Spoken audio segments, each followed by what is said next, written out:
히브리서 11장 23절을 우리 한 목소리로 읽습니다. 시작. 믿음으로 모세가 났을 때 그 부모가 아름다운 아이임을 보고 석 달 동안 숨겨 왕의 명령을 무서워하지 아니하였으며. 아멘. 히브리서를 통해 가르치는 믿음은 그저 인간의 결심이 아닌 하나님이 자기 백성을 주도하시는 손길이요 결국 구원의 완성으로 이끌어 가시는 수단임을 우리는 히브리서 전체를 통해서 그리고 히브리서 11장을 통해서 깊이 배우고 있습니다. 하나님은 택하신 자들을 부르시고 복음의 은혜를 베푸셔서 구원의 영광에 이르게 합니다. 이것을 총체적으로 믿음의 역사라고 말합니다. 하나님은 우리를 단순히 인과 응보의 원리로 대하지 않으시고 은혜와 사랑으로 인도하고 간섭하시는데 이를 믿음 안에서 다스린다고 말합니다. 하나님과 성도의 관계는 아버지와 자녀의 관계로서 은혜와 사랑으로 묶여 있습니다. 이것을 언약이라고 말합니다. 자신이 하나님의 은혜와 사랑 안에 살고 있음을 확신하고 있는 성도는 하나님을 바라보고 하나님께 순종하며 고난 중에도 하나님의 약속을 붙들고 믿음은 바라는 것들의 실상이요 보이지 않는 것들의 증거로 여기며 인내하게 되는데 히브리서는 이를 가리켜 믿음으로 말미암는 것이라고 말하고 있습니다. 오늘은 모세의 부모를 통해서 보게 되는 믿음의 성격과 특징을 함께 살펴보려고 합니다. 요셉이 애굽의 총리로 있을 때에는 바로와 그의 신하들이 요셉의 가족들을 후대하였고 그들이 애굽에 정착하여 살기에 부족함이 없도록 나일강 상류의 그 비옥한 고센 땅을 그들에게 내어주고 많은 혜택을 그들에게 제공하였습니다. 그런데 요셉이 죽고 오랜 세월이 흐른 후에 그때와 다른 왕조가 지배할 때는 이제 새로운 환경으로 접어듭니다. 더구나 애굽의 접경 지역에 자리 잡고 있는 그들이 크게 번성함을 보고 위협을 느끼죠. 혹여나 저 북방의 민족들과 합세하여 애굽을 쳐서 내려올까 두려워하여 긴장을 하고 정책을 바꾸지요. 그래서 이스라엘 백성을 핍박하기 시작합니다.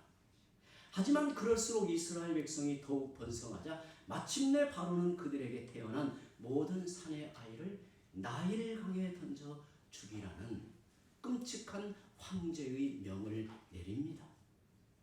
이러한 시대 속에 한 레위 족속의 가정에서 아이가 태어나는데 그 아이가 모세였어요. 모세의 부모는 발각되면 그들이 죽을 줄을 알고도 바로의 명을 거역하여 그 아이를 석 달 동안이나 숨겨서 키우게 됩니다.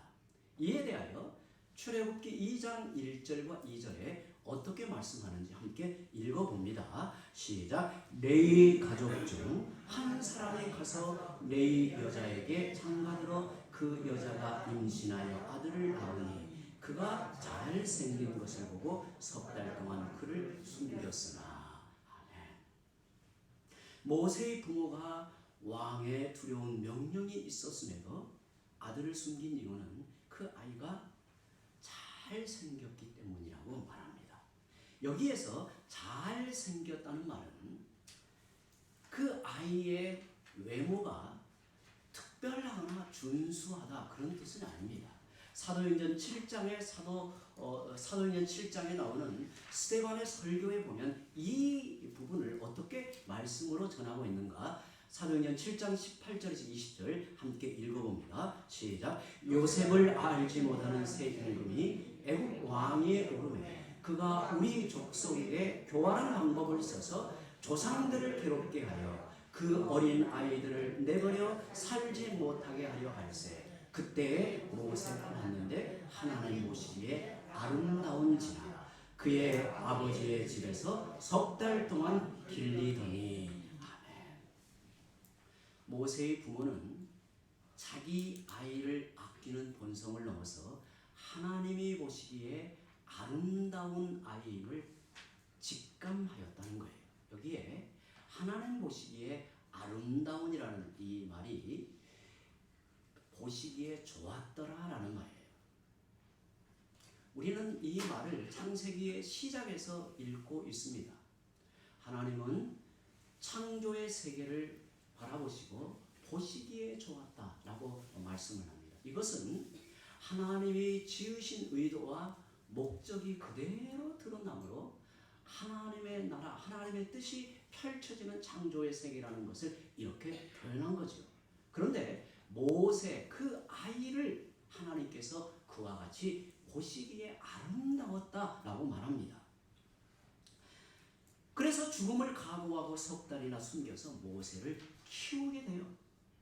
이에 대하여 오늘 말씀은 왕의 두려운 명령보다 하나님을 더 신뢰하는 믿음으로 그리했다고 말합니다. 그렇다면 왕의 두려운 명령보다 하나님을 더 신뢰하는 그 믿음의 실체가 무엇인가? 어디에서 그와 같은 믿음이 나온다는 것인가? 어떠한 믿음으로 모세의 부모는 죽을 수도 있는 두려운 현실을 이겨내고 그 아이를 숨겨서 키우고 있습니까? 과연 어떤 믿음이기에 왕의 두려운 명령을 거부할 수 있었느냐는 거예요.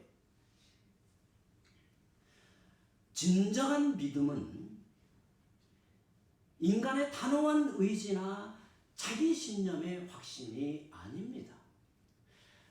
사람들의 세계에서는 믿음을 그렇게 표현할지 몰라도 성경에서 말하고 있는 진정한 믿음은 자신의 단호한 의지나 자기 신념의 확신이 아닙니다.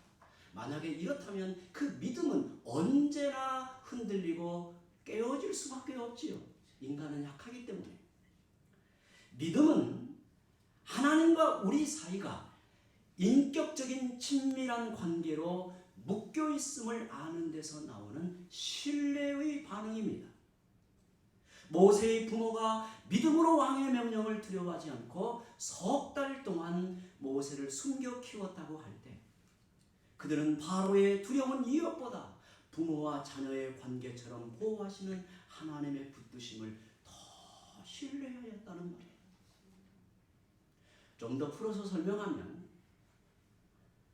모세의 부모가 바로를 대할 때는 주인과 종의 관계였다면 하나님을 대하여는 아버지와 자식의 관계였단 말이죠. 여러분, 부모와 자녀의 관계는 주인과 종의 관계와 비교할 때 그 차원이 다릅니다. 부모와 자녀의 관계는 이해타산이나 인과응보의 법칙에 묶여있지 않고 그것을 뛰어넘는 무한한 사랑과 용납으로 묶여 있습니다. 아무리 성실하고 유능하여도 주인과 종의 관계는 상벌이 따르는 법 아래 있는 관계입니다. 그러나 아버지와 아들의 관계는 그런 법 아래 있지 않습니다. 은혜와 사랑으로 묶여 있는 관계이죠. 이것을 신학의 표현을 빌리자면 연합의 관계이다. 그리고 더 넓게는 언약의 관계이다라고 하는 것을 이렇게 말합니다. 히브리서에서 가르치는 믿음으로 사는 개념은 이런 관계 안에서 확신과 담대함으로 인내하며 사는 것이라고 밝혀요. 모세의 부모가 바로의 두려운 명령을 믿음으로 이겨낸 것은 하나님과 자신의 관계가 부모와 자녀의 관계임을 아는 데서 오는 담대함이었단 말이죠. 이사야 49장 15절에 젖먹이는 여인이 자기 자식을 잊을지언정 하나님은 결코 너희를 잊지 아니하신다고 말씀합니다. 하나님은 영원하신 아들 그리스도를 십자가에 내어주심으로 우리를 하나님의 자녀 삼으셨습니다. 그런즉 하나님은 우리의 하늘 아버지이십니다. 하나님은 우리에게 비상적인 거리감이 있는 왠지 넘어서야 하는 그런 관계가 아니라 하나님은 우리의 하늘 아버지이시고 하나님에게서 비롯된 존재, 하나님에게서 나 이 땅에 살고 있는 존재, 하나님의 품 안에서 그 인생이 새로워지고 지어져 완성에 이르러가는 존재가 오늘 우리라고 한다는 것. 이런 관계 안에서 우리도 시인의 확신에 찬 고백을 외칠 수 있는 겁니다. 시편 27편 1절에 여호와는 나의 빛이요 나의 구원이시니 내가 누구를 두려워하리요. 여호와는 내 생명의 능력이시니 내가 누구를 무서워하리요. 이렇게 확신에 찬 고백을 우리도 할 수 있는 거예요. 성도 여러분, 우리가 열심히 믿어서 그에 대한 보상을 받는 심사로 신앙생활하고 있다면 아직도 하나님과 우리의 관계를 아버지와 자녀의 관계가 아니라 주인과 종의 관계로 알고 있는 것입니다. 눈을 조금만 크게 뜨시고요. 저를 보시기 바랍니다. 많은 성도들이 열심을 내어도 보상이 없는 현실로 인해 모종의 불평과 불만이 있는 것을 봅니다. 신앙이 무미하고 그 속에서 갈등이 일어나고 심지어 하나님을 향하여 회의감마저 드는 모습을 보게 돼요. 왜 그럴까요? 믿음을 오해하고 있어서 그렇습니다. 믿음은 보상의 문제가 아니라 하나님과 복된 관계 안으로 부름받아 아들의 신분과 영광을 누리고 있는 은혜임을 모르기 때문입니다. 하나님은 우리를 대하실 때 수고한 만큼 상을 주고 못하면 벌을 주는 관계로 대하지 않으십니다.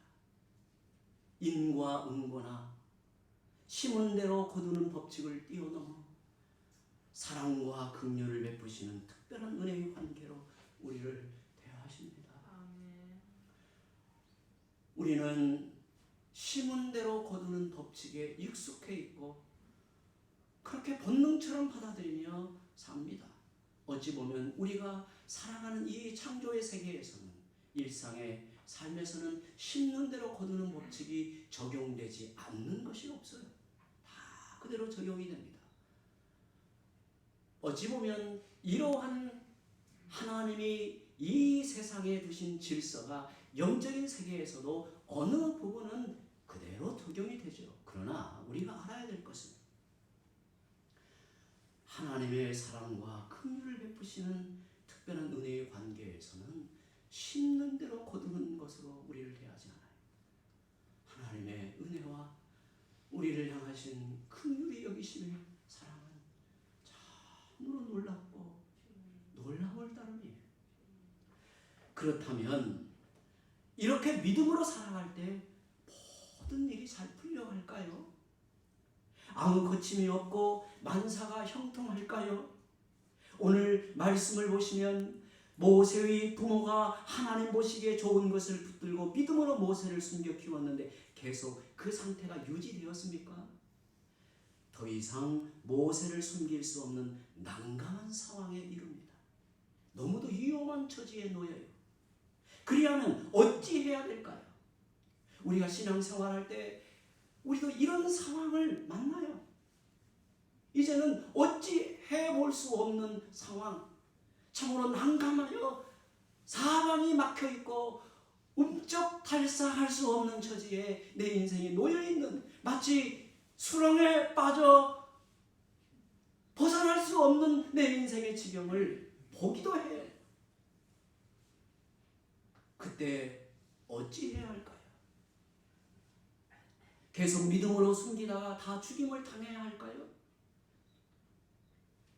더 이상 숨길 수 없는 현실을 오늘 모세의 부모를 보면 받아들입니다. 그리고 이런 현실 앞에서도 하나님의 주권적인 돌보심을 끝까지 믿고 하나님께 모든 것을 내어 맡기며 하나님이 과연 어떻게 인도하시는지 바라보는 것이 중요합니다. 이것은 손을 놓고 포기하는 게 아니에요. 어찌 보면 하나님의 전능하신 그 손길의 역사 앞에서 내 인생의 전부를 던져 그 앞에 순응하는 거예요. 모세의 부모는 갓난아이 모세를 숨겨 키울 때와 같은 믿음으로 갈대 상자를 준비해 그 속에 아기를 담아 나일 강가 갈대 사이에 둡니다. 그리고 멀리 서서 어떻게 하나님의 손길이 임하여 그 아이를 통해 은혜를 베푸시는가를 지켜보게 되지요. 여러분, 아이를 위해서 위험을 감수하고 숨기는 것만이 하나님을 신뢰하는 믿음이 아닙니다. 더 이상 그렇게 할 수 없는 처지에서 그 아이를 내어놓고 하나님의 처분에 맡기는 것도 믿음이에요. 어쩌면 후자의 믿음이 우리에게 더 어려울 수도 있습니다.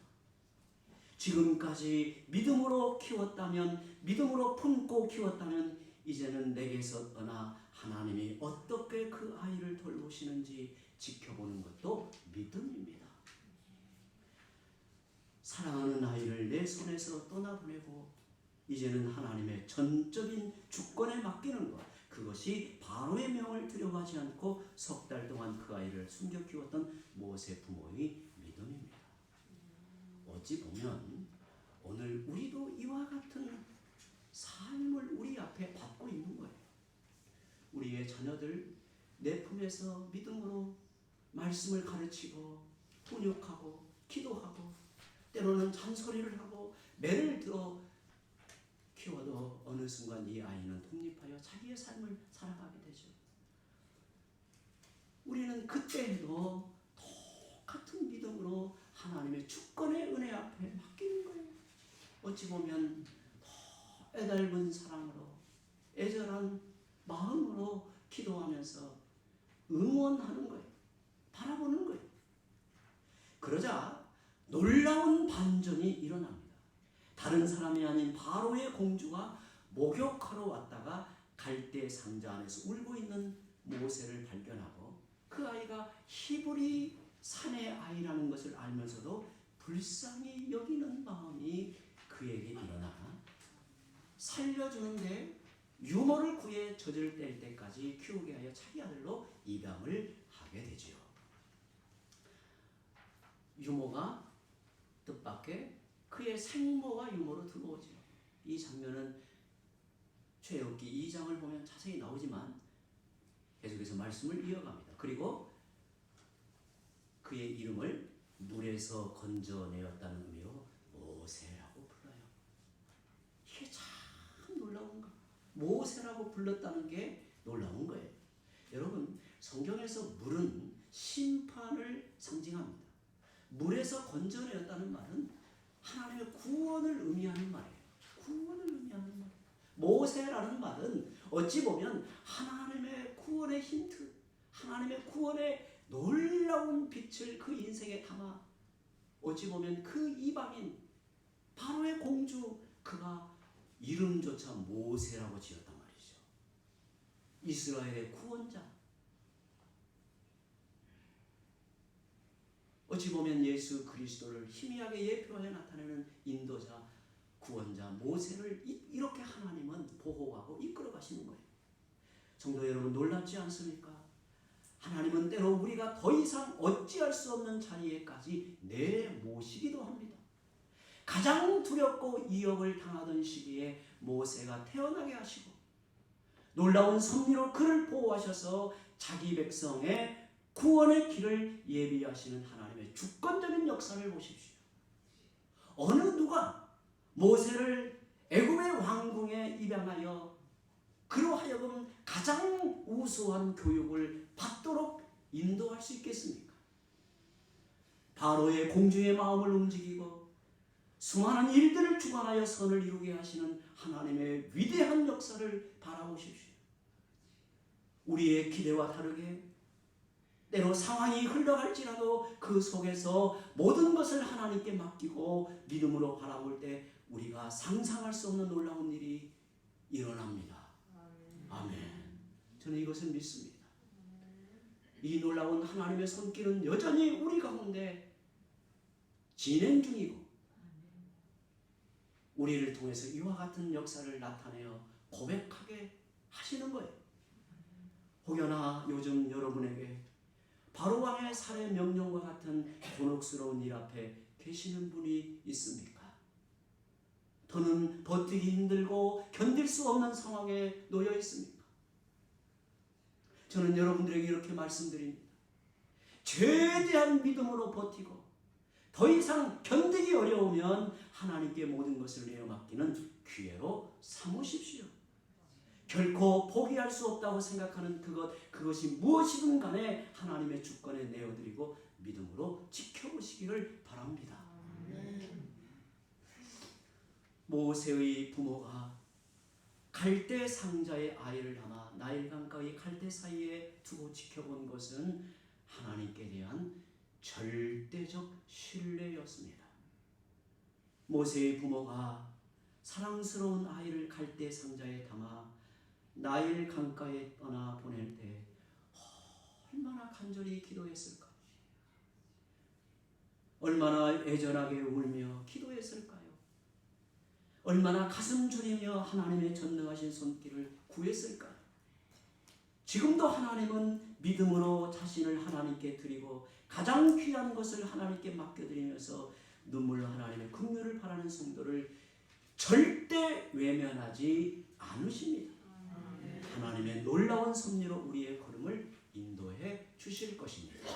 우리 함께 기도합니다. 하나님 아버지,